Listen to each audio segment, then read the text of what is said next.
Hey, what's going on, everybody? It's Joe Troyer, and today we're going to be talking about content automation, really, and how you guys should be using your content syndication strategy. Obviously, with Syndwire, a ton of you guys are getting first-page rankings out the wazoo, owning the first page, 5, 6, 7 results on page 1 of Google. And today, I want to share with you guys how to add 5 more sites to your content syndication strategy. And so to do that, I brought on Bradley Benner. Bradley is in a bunch of our Google communities together, and he is absolutely crushing it out there with If This Then That. So today we're going to be talking about adding 5 more sites specifically to your content syndication strategy, and we're going to be going through Evernote, Google Drive, OneNote, Pocket, and Buffer. So with Buffer, you guys are actually going to be able to post to Google Plus now. So I was telling Bradley, we got approved for Google Plus for their API, but the allowance and how many posts that we have is very, very small. So you guys will run through that in just a couple of days. And I want to make sure that you guys can post to all of these different networks. I want to make sure that you guys can get the best results possible. So Bradley, before we get started, would you just give everybody a quick rundown of your background, how long you've been doing SEO, kind of the client stuff, and then also how long you've been teaching people about If This Then That? Hey guys, yeah, my pleasure, Joe. Essentially, I've been doing SEO work for a little over 5 years now. I got my start in lead gen specifically. Then after about 2 years of doing lead gen, and most of the lead gen stuff I do is contractor stuff. So like in the winter time, it would get slow for me. So I started an agency about a little over 3 years ago now, so that I could get client work to create more of a steady income as well. So I've got a combination between a lead gen business and my local client consulting business. I found that clients are a pain in the ass though, and I prefer the lead gen model better. In fact, I don't really take on any more clients now unless it's by referral. However, that said, I started using IFTTT about 3 years ago. I had learned about it from a simple a WSO, believe it or not, a $7 PDF by David Koss. It was called Stupid Simple Web Programming, and it introduced IFTTT to me, and I started using it and playing with recipes, and found it to be incredibly powerful. And so for the last 3 years, I've built pretty much the foundation of my SEO business is with IFTTT. Then I use a ton of other stuff as supplemental tools, including Syndwire. But I think it's a very, very powerful and automated way to post content and get that syndication and automatic backlinks and stuff like that. So today I wanted to kind of run through when you reached out to me, Joe, and asked about how, setting up some of these recipes. I figured since I've been teaching this with Semantic Mastery, my coaching business for the last, about a year and a half privately, but publicly for like the last 3 or 4 months, I found that a lot of the questions that people have can be answered but in a thorough step-by-step process. So I kind of put some notes together. They're not real pretty. Joe and his crew are going to pretty them up for us guys. But I kind of wanted to just walk you through how to set these 5 recipes up to make it as easy and simple as possible, and kind of give you some of the hurdles that you'll come across in the account setup. Okay. Yeah, so real quick, just before we dive in, let's just kind of talk about what the resources that we're going to give them to, Bradley. So you guys are going to get the links to all the recipes, obviously, and that's really the hard part, right? Because if you set up the recipes wrong, as Bradley knows, I'm sure you run into it probably more than we have or anybody has with everybody that you're teaching how to do this stuff. If you don't set up the recipes right, the postings don't post correctly, obviously. And obviously, if you're not posting correctly, it's not really very worthwhile in doing at all. So the hard work, guys, has been done for you. So we'll be giving you the links to the recipes. Bradley was even kind enough to put together a workbook for you guys to keep track of everything. And then the last document is kind of a cheat sheet, if you will, that'll take you guys step by step on how to add each network and the things that you should be looking out for. And then in that cheat sheet as well, Bradley, I saw that there are some general kind of IFTTT setup type of best practices in there, right? Yeah, and that's really important because if they get overlooked, there's like some footprint issues that can be it can be a problem if you don't turn off link shortening, because otherwise it'll be IFT.T or IF.TT. I can't remember. It's a short link. There's a couple different things that, like I said, just through lots of trial and error that I found. Also with some of the recipes, like for example, when we get to the Pocket recipe, there you'll see that just submitting content to Pocket isn't good enough because those are not public notebooks. So nobody can see those links unless you set it to where it's to turn off privacy, and then it will give you an output RSS feed. And so Pocket in and of itself really doesn't have a lot of SEO value. But when you have when you turn off privacy and then you grab the RSS feed, the output RSS feed, then you can use that to submit to RSS directories and aggregators, also in the SendWire, and use it to automatically post to SendWire as well. So, I mean, these are just some things that, like Joe said, are best practices that I found that will kind of really make this whole thing a lot more effective for you. And I'm really glad that you brought up the that shortener URL that they're using. Obviously, that's a big oopsie that I'm sure that 99% of people aren't catching. And it's the same if you're using OnlyWire. OnlyWire now doesn't even give you the option. All of their links are ran through Bitly. You can't even turn it off.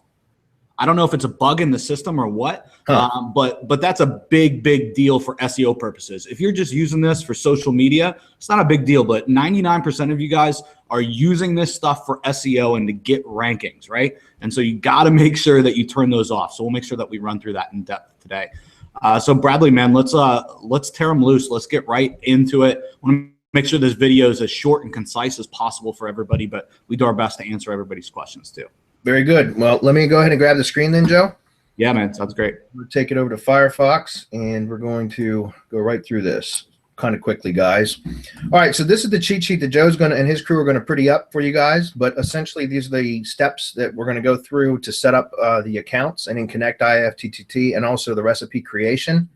And we're going to kind of run through this very quickly. I went ahead and opened up the accounts for each one of these here so that you guys, because obviously we all know how to open up accounts. But we're going to walk through, how to connect them and everything else. So we're going to start with Evernote as number one. And by the way, just so you guys see, I created a account workbook template here. You guys will have more, you'll have access to as well. In order to use this, just go to File and then go to Make a Copy. And then once you make a copy, you can edit it because this will be view only for you guys until you make a copy. Okay. But from there, like I said, we're going to start with Evernote. Evernote, believe it or not, guys, through a lot of testing, Evernote is not great for conversions, and you'll see what I mean when we add content to it. I don't know how far we'll get into that today, but when you add content to your own Evernote through IFTTT, again, this will be 100% on autopilot. You'll see that the Evernote notebooks are not like set up for conversions, but they rank. They rank like crazy. I have Evernote notebooks ranked for clients all over the place, and like without having to do any additional work. So it's great because it pushes the competitors off page one, right? So anyways, with Evernote, after you create the account, which you go to evernote.com, you go to settings and switch back to classic view. So let me show you what I mean. Right now, this is what it's going to look like once you set up an account in Evernote. And by the way, guys, make sure that you go confirm your emails for these accounts because sometimes they'll go to spam or they'll go to like the social tab and you'll overlook it and then your recipes won't work. Okay, so just make sure that you go in and you locate the verification email and verify it. Anyways, once you've created your Evernote account, it's going to look like this, which is like their new layout. And I haven't figured out how to share the notebook and make it public yet with their new layout. So the quick little hack for this is to go over and click on down here at the bottom where you see account. Click on that and go to settings. And then from here, you'll see that it says beta right here. And I switch back to the old version. Once I do that, then I go back to Evernote. Let's click on that up there and it'll take you back into your notebook view area or your note view area. And from there, you can see that here's where it says notebooks. And this is where you can create a notebook or it'll automatically come with a notebook installed called First Notebook, or you can create new ones or whatever. If you want to create a new one, you just select that drop down arrow and where it says, new notebook, you check. But for the example here, I went ahead and set up one called demo. Then once you've done that, you want to select it. Once you've created the notebook, you want to select the drop down arrow and you want to go to properties. Oh, I'm sorry, go to share this notebook. Okay, and from here you want to click on publish because if you do not publish this notebook, it's going to be useless for you. Okay, so you need to make sure that it's public. All right, so right now we have a public URL right here. I want to go ahead and copy that, and I want to come back over to my account notebook or workbook template, and I want to paste that in. That's right, I'm in Firefox, so I'm going to have to paste it that way. Now this will give me the public notebook URL. And guys, why is this important? It's important because we want to be able to use things like SendWire to build links to these properties. And so by building links to your Evernote notebook, you're going to increase the power of that, which in turn is going to push juice through the links within the notes in the notebook back to your web properties, right? So that's and if it's not public, nobody can even access it, right? That's correct. So follow these steps. These are the little tricky ins and outs that most people get wrong and then say, this isn't working for me. right? So make sure that you follow this. And again, this is going to be in the documents that we give you as well below. There'll be instructions on how to grab those. So just make sure that you watch this, you understand it, and go through, set this up yourself one time at least, and then you guys can hand it off to some outsourcers. Yeah, and keep in mind, even if you have outsourcers, guys, unless you're training your own outsourcers to do these steps, which you can share the cheat sheet or the notes that we give you with outsourcers. But like if you hire a lot of these like Fiverr gigs and stuff, they're not going to go this far in depth. They might set up the accounts for you, but you'll still have to come in and do things like this, unless you're training your own VAs. Okay. So that said, just make sure you copy that URL and you want to click done. Okay. And so now you've got your first notebook set up, your first public notebook. Again, I try to keep track of everything in a specific spreadsheet. Okay.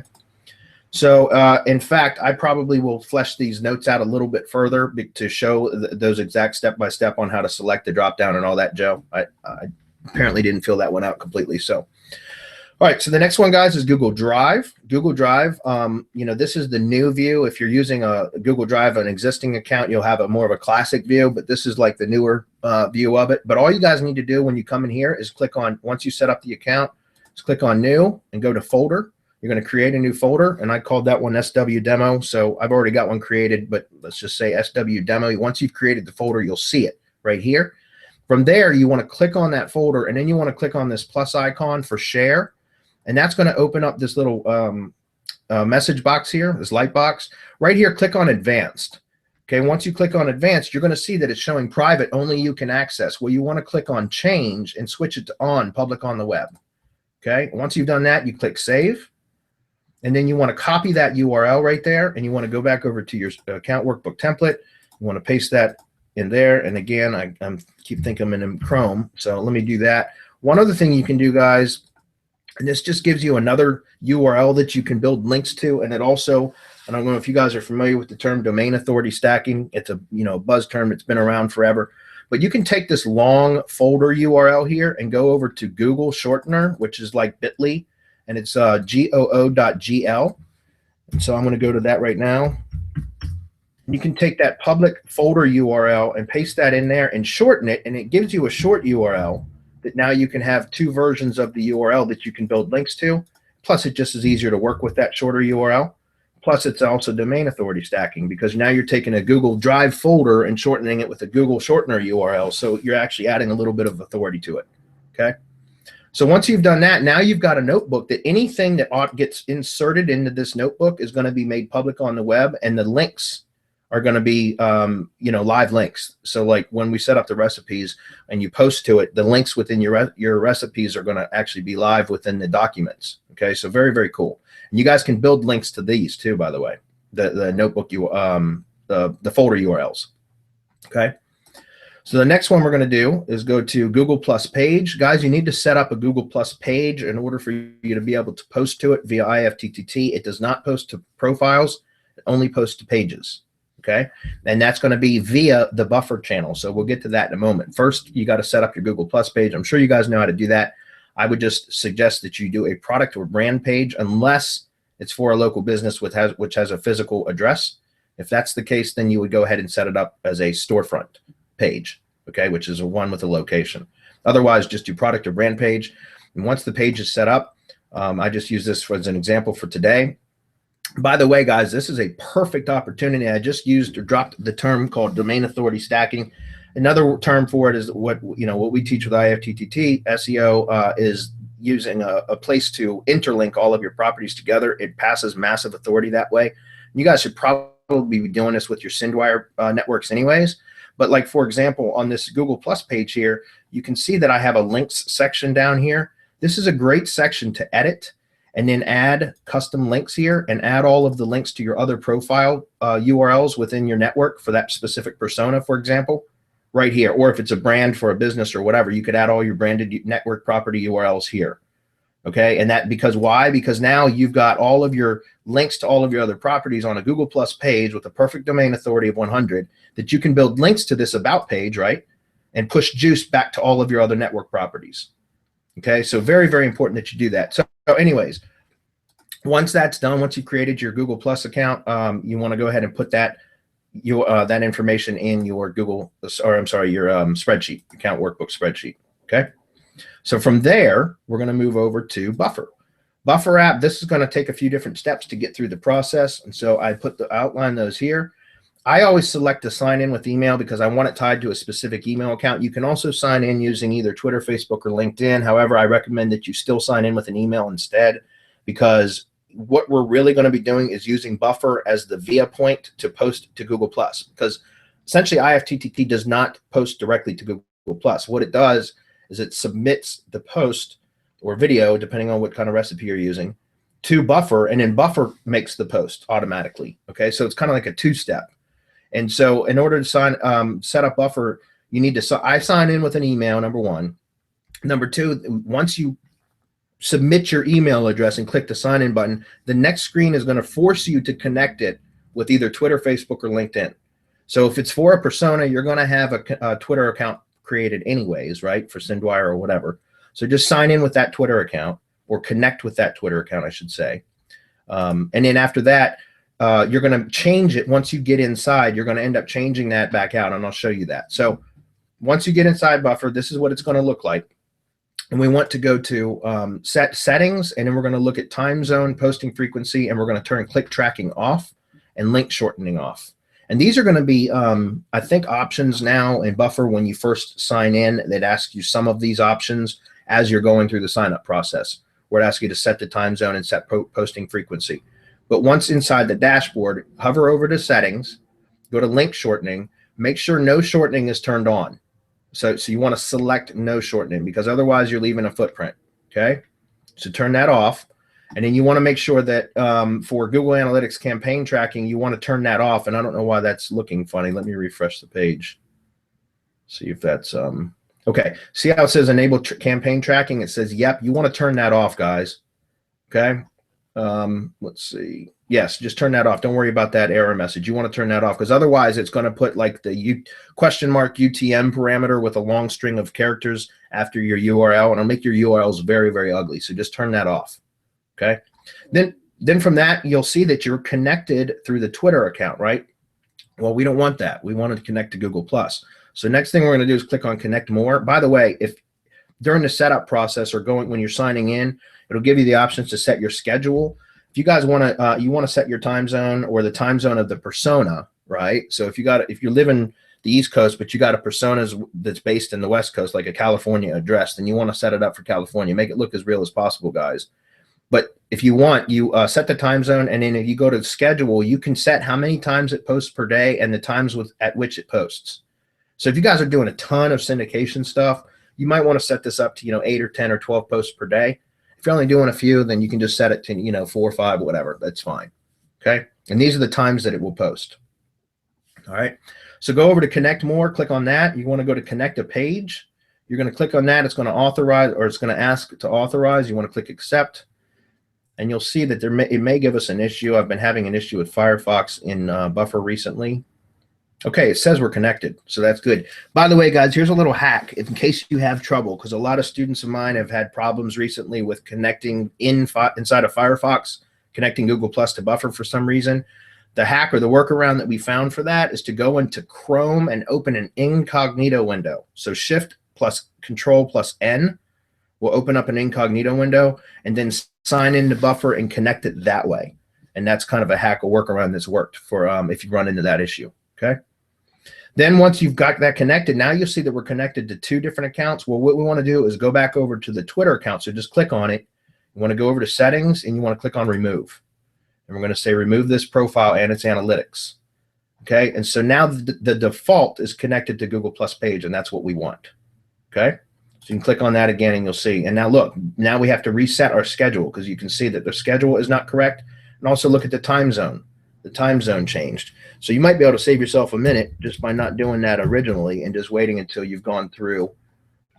So now I've got it set to Washington, D.C. I'm going to say, let me just add 2 posting times. I'll just leave it like that. You guys can go in and customize that. Typically what I'll do is I'll set posting times roughly 2 hours apart with the minutes randomized.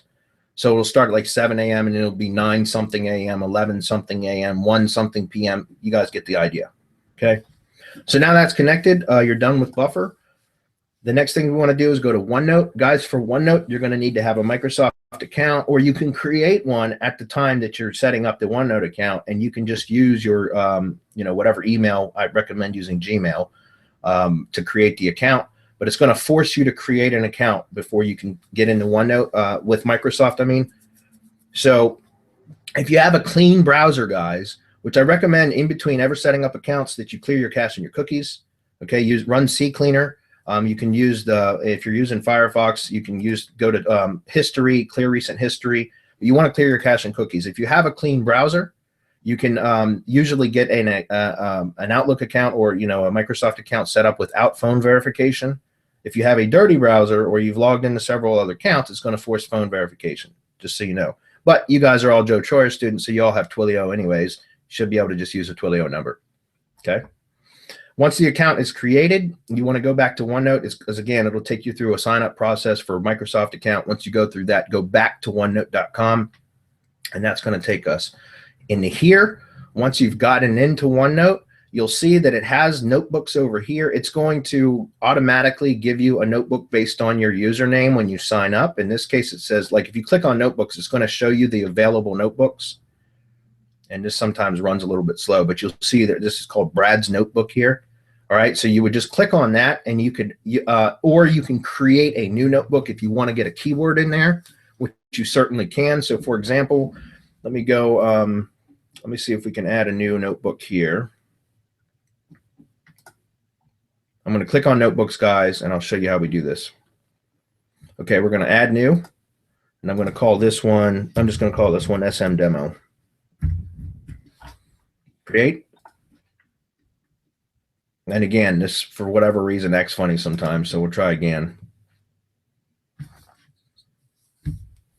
Okay, so now we have those notebooks open. You can see that it's by default now, as I'm inside that notebook, you can see the notebook title right here.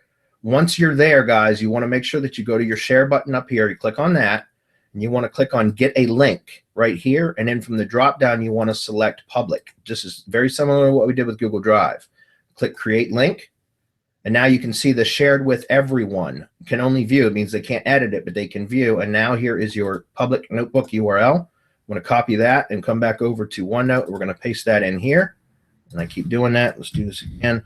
The next thing, guys, we can do the same thing where we add a short URL, which Microsoft will give you. And it's just gives you some variety and additional links that you can build, additional notebook links that you can build links to, which you could say right here where it says shorten link. You click on that.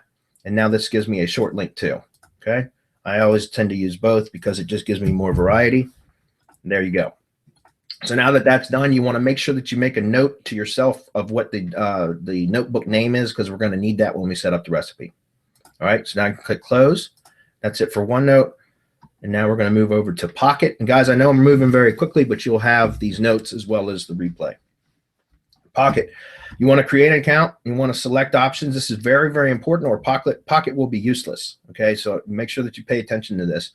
Pocket is just kind of like a, it's kind of like it's like a place to where you can keep interesting links and stuff like that. I actually use Pocket personally to keep track of like articles and stuff that I want to get to at some point when I don't have time to read them. It's really cool. We use Pocket all the time. So the trigger cast that we put out, we used to put it out weekly. Now we put it out monthly. During the week or during the month, we have everything come into an RSS reader, and then we just pocket everything and save for later of anything that's good and interesting that we want to make sure that we share with you guys. So we use Pocket all the time. It's a great little tool that you guys should be using for purposes as well outside of SEO.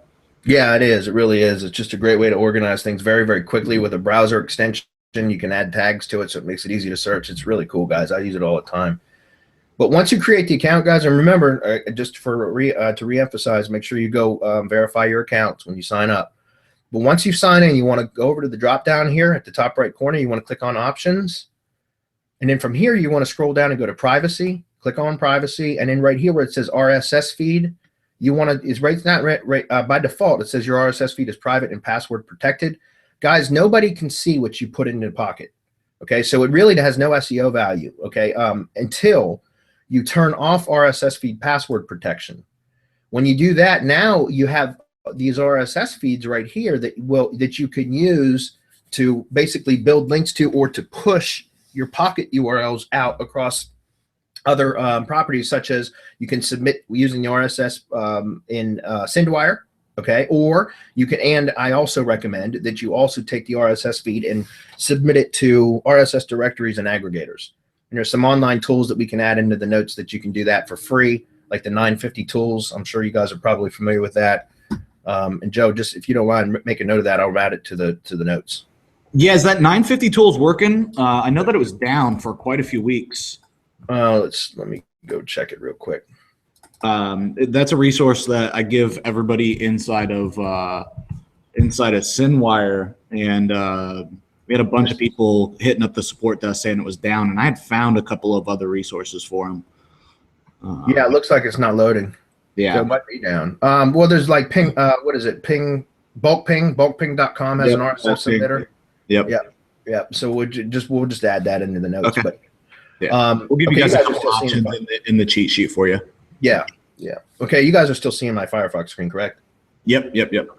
All right, so guys, just make sure that the most important one here is the one that says all items feed. You want to right click, copy link, and then go back over to your account workbook template, and you want to put that in there, because that, in fact, you want to put it over here in this column.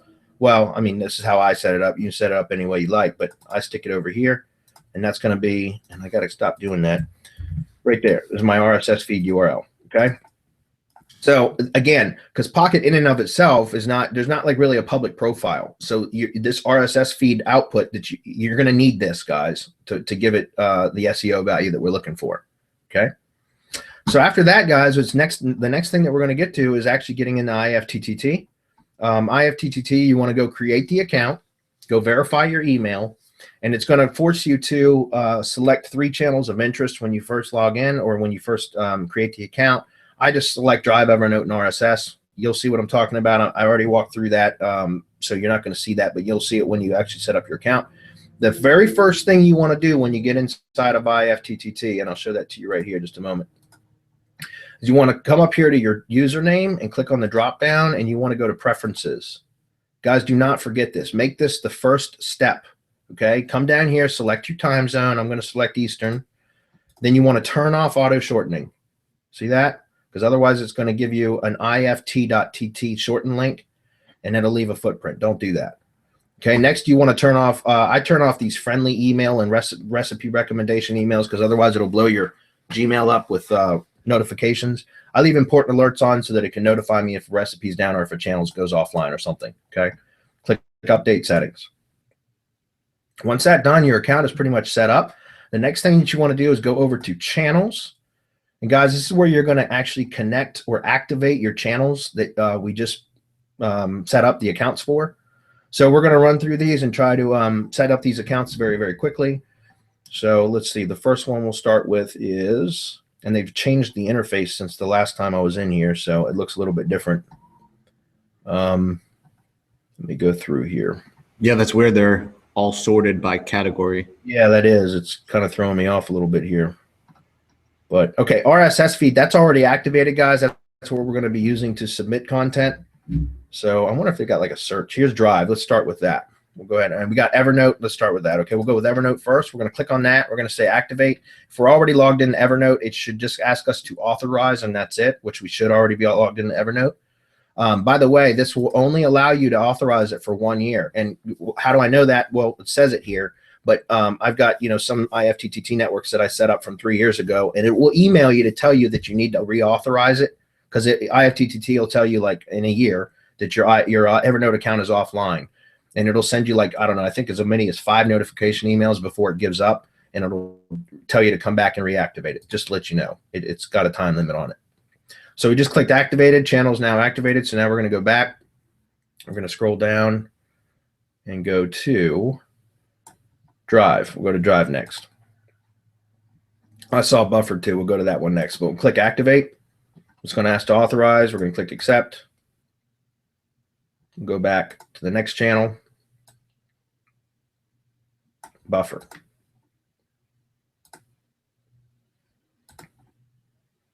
And we got left what? Pocket and OneNote should be next. So go back to Channels. And do they have a search feature? They do. Let's go to Pocket. Going to be faster that way. Yeah. Activate, authorize, and last one is going to be OneNote right here. And guys, there are other cloud storage like Dropbox and what is it? One Cloud or whatever it is, the Microsoft version. And trust me, guys, don't bother, because it's a pain in the butt. It doesn't. They don't work. The links aren't clickable inside the content. I've tried them all, and Joe was correct in selecting the ones that he did. So I'm going to select yes for this. Drive and OneNote are really the only two that are worth it. Okay. So now that those channels are activated, guys, now we get to the meat, which is setting up the recipes. And Joe has already set up public recipe URLs that you guys can use, where all you need to do is edit the fields to add your own RSS feed or to activate your own YouTube channel. Which, by the way, guys, I didn't mention this, but you can use these as RSS triggers or as YouTube triggers. What I mean by that is if you go back to channels and you add your YouTube channel right here, you activate it, and you can post every time you upload a video or live stream a video to your YouTube channel, it will automatically post as well. So it can be either RSS triggered or YouTube triggered. Here's a trick though, or a note, guys, that you do not have to connect a YouTube channel from the same account that you have set up here with your Gmail. In other words, you can set up multiple IFTTT networks accounts with multiple different persona accounts, right? And then connect them all to the same YouTube channel by just once you've set up activated all your other channels, you go back through, clear out of, exit out of all of these tabs, clear your cache and your cookies, log back into the YouTube channel that you want to syndicate content from, then log into this IFTTT account and connect that YouTube channel as the activated channel. And then you can submit, you can essentially you could put, 15 IFTTT networks on one YouTube channel if you wanted. Does that make sense? Hopefully that makes sense. Was that clear, Joe? And he must be muted. All right. Yeah, that's very clear, and that's a great point. And I didn't even think about that when going through and setting these up. Obviously, I haven't used it near as much as you have, so that's a fantastic little tip. Okay. So anyways, guys, we're going to use RSS, but you could just set up your YouTube channel just by activating the channel and then use the YouTube recipes. And I'm just going to run through like maybe 2 recipe setups on how to manually set up the recipe or create the recipes so that you get the idea of how it works, because I think it's important to know that. Plus, it'll help you to troubleshoot if the recipes are not working for you. But you can to save time, you can just use the published recipe URLs, which Joe already created. And also, if you modify recipes, you're going to want to publish them and then keep a record of them in your account workbook. And I'll show you how to do that. So let's just do this very quickly. Let's go to My Recipes. We're going to click on Create a Recipe. We're going to select If This, which is the trigger. Okay, and the trigger channel is going to be RSS, and I'm just going to use the search function since the layout has changed. Click RSS, then I'm going to select my trigger action, which is going to be a new feed item. If you guys want to get real particular, you can add new feed item matches, and you can put like keyword phrases and stuff like that. This is important if you're using, if you got like an overly active feed and you're trying to submit contents to, like, for example, if you were to set up like theme-specific networks, and you only want content from one category on your website to post to this particular network, you can use this kind of filter, in other words, or you could use your category RSS feed. I don't want to get too far deep down that rabbit hole. Anyways, I selected new feed item, and here we're going to put the feed URL, and I'm going to use Joe's digital triggers feed. So I'm going to come back over here. We're going to paste the RSS feed URL, guys, in here, and we're going to click Create Trigger. Okay, then the next thing is select that. This is what I call the action, right? So here we're going to select the accounts that we're going to post to. So we can start, I guess, with buffer. So this is going to be, we're going to add the buffer. And you're going to see that it's going to be entry title and entry URL. And guys, this is really all you need is entry title and entry URL. And that's all. So there's like, if you click this little thing here, these are called ingredients. These will give you what it will automatically insert via tokens. So like, in other words, this is a tokenized system. A lot of you that have like Launchpad now know what tokens are and stuff like that. But this is a tokenized system. So it'll allow you to just paste in whatever is available in the ingredients here. But keep in mind, you can also hard code stuff into the recipes if you'd like. Okay, but we're just going to leave it just like this. We're going to click Create Action. Next thing you're going to do is give it a name. Like I always just give it, this one would be RSS to to G plus via buffer.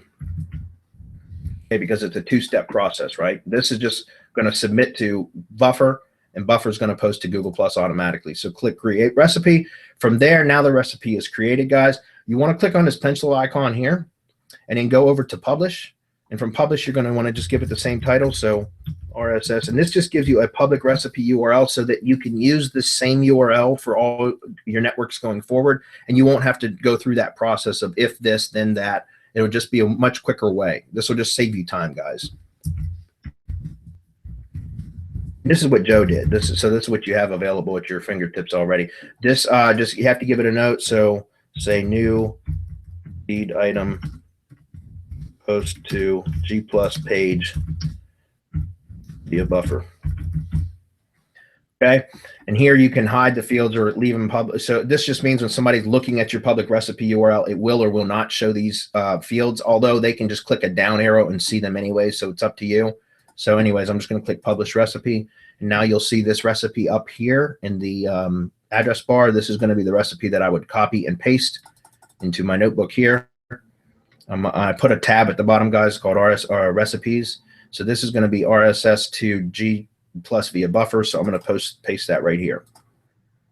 And I did it again. All right. So we'll go through a couple more. The ones that I want to show you are important for picking the notebooks. So I guess we'll go through at least 3 more of them. Pocket's very, very easy, but we'll go through Evernote, G Drive, and OneNote. Okay. So let's go back over here and I'll show you. Go back to my recipes, create recipe. If this, we're going to select RSS. New feed item. Feed URL is going to be the digital triggers. I should be able to just double click it. It's there. Select that. Now this one is going to be, let's go to Evernote. We're going to create a note or create a link note. Okay. It really depends on what it is that you guys are doing. If you're doing a video, I just do a create a link note. So like if you're using this as a YouTube recipe, then I just create a link note. If you're doing a RSS post, so like you're syndicating blog content, in other words, then I use a create a note because that way you get the contextual links from within the content as well. Does that make sense, guys? So let's put it this way. If you publish content to your blog and you're using a create a link note, it's going to create a link back to your blog post, yes, which is still good because it's still driving juice back to your blog post. But you'll lose any of the contextual links within the content. So if you're going to use this for blog content, I suggest doing a create a regular note. If you're doing a video, all you need is a link back to the video, right? Hope that makes sense. So I'm going to click on create a note. And guys, it'll have some pre-filled out fields here already. Again, you can edit some of these. Like for example, you can put an attribution link here to drop, like you could put text link, code in a link because this will accept some HTML. And you can code in a link back to like the home page, for example, of your site, so that you get a link to your home page with every single post as well. I wouldn't recommend using keywords for that. I would use naked URLs or brand. In fact, I would probably just recommend using naked URLs for that, so that you're not over optimizing on anchor text. Okay, but you can modify some of these, and again, your ingredients will show up if you click in the field. You can modify and play with that if you wanted. This is going to say feed title and entry URL, so this is giving you like the attribution link back anyways. You guys understand that? That's the attribution link, which is required for it to be legal. Okay, plus that's how you don't get in trouble for duplicate content. Before everybody jumps and says, well, it's duplicate content. No, it's not, because you're citing the source. As long as you're attributing the original source, it's okay to copy word for word content. That's the key, the attribution link. And that's where you're going to get the juice back to your page anyways. Does that make sense? Okay, so for your notebook, guys, you want to select the notebook name of the notebook that you created when you went through Evernote. And in this case, I set it up as demo. So I'm going to go back over here and I'm going to just create demo. That's going to be the notebook, and that's so that the content goes into the proper notebook. And then right here, I like to get rid of the IFTTT tag because it leaves a footprint. So I just go ahead and get rid of that, and I click create action, and then I just give it a name. So I hope you guys understood what we did right there and why we did it. Okay, I think that's important.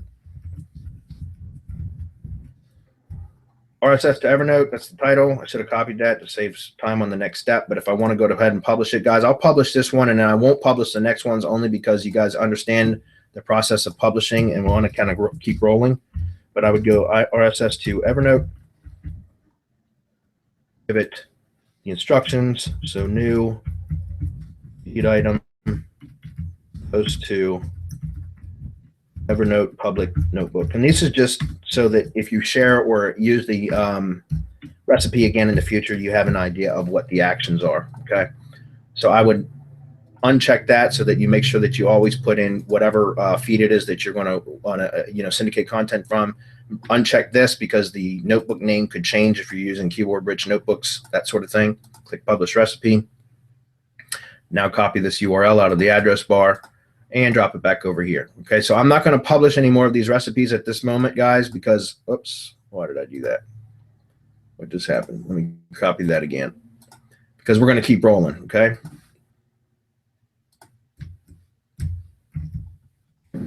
All right, so next one we're going to do is Google Drive, and I want you to see how, again, you got to select the proper notebook or folder in this case. So I'm going to select if this, RSS, new feed item, feed URL, double click, digital triggers feed. You're going to want to use your own for sure. Next thing we're going to do is Drive. OneDrive, that's the other thing. They can just keep using my feed if they want. Yeah, sure. I'm sure you wouldn't mind at all. Guys, what you want to do here is you want to create a document. Okay, so when you select the drive, the action that you want is create a document. Okay, so for that, we're going to click on that, and now you're going to see the document name is going to be the entry title, which is going to be the title, like YouTube video, or the title of the post, whatever it is that you're syndicating. And here's the format that it gives you. This is pretty good the way that it is, guys, because it's already giving attribution. You'll see that the entry content right here, which is the ingredient you see here, that's going to be the body of the post. And again, any contextual links that you have within the content will also be syndicated in live links within the Drive document or the Google Doc. Okay. Keep that in mind, though. Remember, guys, if you're going to be syndicating content directly from like your money site or whatever, you also want to be wary of that. Because if you're using keyword anchor text links, then you don't want to get yourself into trouble by over optimizing your anchor text. That's why I recommend, if you're going to be syndicating content to tier 1 properties from your money site, that you use more brand terms or you use naked URLs. I use naked URLs for just about everything because I let my on-page factors do my ranking for keywords. If that makes sense. I just use these to drive juice back into my properties. If you guys get what I'm saying in there. Right? Because it's much safer to use URL anchors than it is to use keyword anchors now. And then you let your on-page factors rank you. Especially right now, you can get way in trouble really, really, really fast, right? Yes. Pandas, the penguins, you guys need to be very, very careful with the anchor text that you're sending back to your site. So I would definitely suggest as well using the naked links there. Yep. Yep. And again, let your on-page factors, guys, rank you for your keywords. Let your off-page link building be all about pushing juice. Okay, and social signals, guys, and well, you guys know you got social. Guys, social signals are huge. Yeah. If you do a search right now, we rank the Digital Triggers blog on how to rank on Google Maps just from social signals. I built 0 backlinks. Yep, very powerful. So guys, right here for your folder path, you just want to put the folder path in that you created. So in this case, what was it? I think it was SW demo. Yes, it is. So right there, I'm going to select SW demo right there, and we're going to select create action. Okay, and then the same thing, I'm just going to say RSS G drive.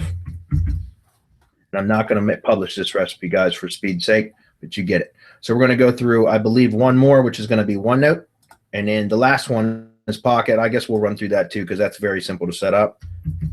RSS, new feed item, feed URL, digital triggers in this case. Select that.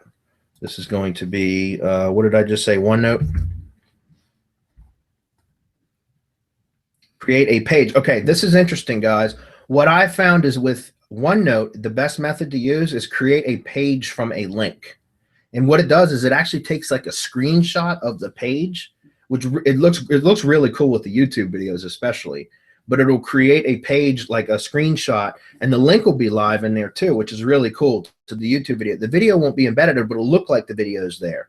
But this is what I use. I found that creating a page, it's not like Google Drive where the links will be live in it. So I don't mess with that. I found this one to be the better recipe to use, or a better ingredient, whatever, action to use. So if we click on that, then you'll see the notebook name. We want to give it the notebook name. Let's see if it selected. No, it doesn't. So the notebook name that I'd set up was SW Demo. Okay, the new feed item, there's sections within your notebook. If you take a look, there's sections. You can add sections if you want. I could care less. It's just an extra step. So I just leave it just the way that it is. The entry title, entry URL. So this is the URL that it's going to take a screenshot of the page from that URL. Then this will append data to that file. And this is where the live link will come in. Okay, and that's because of this. So I just leave everything the way that it is and then just give it a title. RSS to OneNote. Create recipe. All right, so last one is Pocket. So we're going to create recipes, select if this. And again, guys, once you have the public recipes one time, you can use them over and over again. And I'll show you what that looks like in just a moment, because I'll grab one of the ones that Joe shared with his recipe URLs. I'll show you in a minute. Select RSS, new feed item, trigger, RSS feed. Select that. This is going to be Pocket. Save for later. And all it is, guys, enter URL and a tag. And so for that, you can get rid of those altogether if you want, or put the feed title in, whatever. That's all you want. See how simple that is?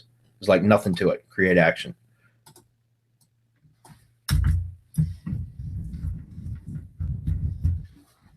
Create recipe. Okay. So now you guys get it. That's it. Now, I'm going to make a couple points here about this in just a moment. One thing I want to show you is Joe gave us, let's go over here. We'll click on this. I put this in the account workbook template, guys. Joe should give you access to this. But here are his links that he had set up. Now I want you to see this. Like, for example, if I clicked on this URL here, so I'm going to just right click, copy link location. I could probably have clicked it right there, but I'm going to come back over to where I was and paste this in the address bar. As, believe it or not, I've had a lot of people say, what do I do with these public recipe URLs? I don't know where to insert them. Well, you insert them in the address bar. Click paste and go. So anyways, paste and go. It's going to bring up the recipe. And this is what I was talking about. You see how it's not showing any of the fields that you can edit. But if you click the down arrow, now here's where you find the fields that you can edit. Okay, so just keep that in mind. That's it. They're hidden, and that's where those little checkboxes were when we were creating the recipes, where it said hide these fields. You can select to unhide them and things like that, so they'll be available. But if you want to see them anyways, you just click that. So this is where you would go in and update your feed URL with your own feed instead of joetroyer.com, unless you want to syndicate all of Joe's content for him, right? And then here's where you edit the rest of the fields. So just keep that in mind. All right. Now the last thing, and Joe asked me to specifically talk about this, which is important, is, guys, once you have your account network set up, and again, you can also use YouTube for these, or do both for that matter, is you want to do what I call priming the network. For whatever reason, a lot of the times these networks don't they don't post properly when you syndicate. Like, so for example, these are all connected to Joe's blog right now. If Joe, the Digital Triggers blog. So if Joe was to post a new post right now, the recipes they check on a schedule of about every 15 minutes. IFTTT is going to go ping that RSS feed and see if it's got a new feed item. And if it does, it's supposed to trigger the recipe to produce whatever action it is that we set. In this case, post the same content to these 5 properties, right? But a lot of the times, for whatever reason, the recipes don't work right up front until you've posted 2 or 3, as many as 4 times to your network. So I usually, and there's also a way that you can force it to run, and I'll show you that here in just a second. But what I call it is priming the networks. And typically what I'll do is I'll go in and I'll post 2 or 3 posts, like back to back, even if they're just test posts or demo posts, with which I'll go back to my blog and delete them right afterwards. That's just to make sure that you want to make sure you test, is my point. And what you can do to force them to run instead of waiting for 15 minutes is, once you've posted new content to your in this case, a blog, or if it's a YouTube channel, this would be a YouTube 2 recipe. Does that make sense? Then you can click on this button here to edit the recipe. You'll see right here, there's a check recipe now button right here. But I found that this will just tell you whether or not the recipe works or not. It'll say recipe checked, or it'll give you a red and say there's an error for whatever reason.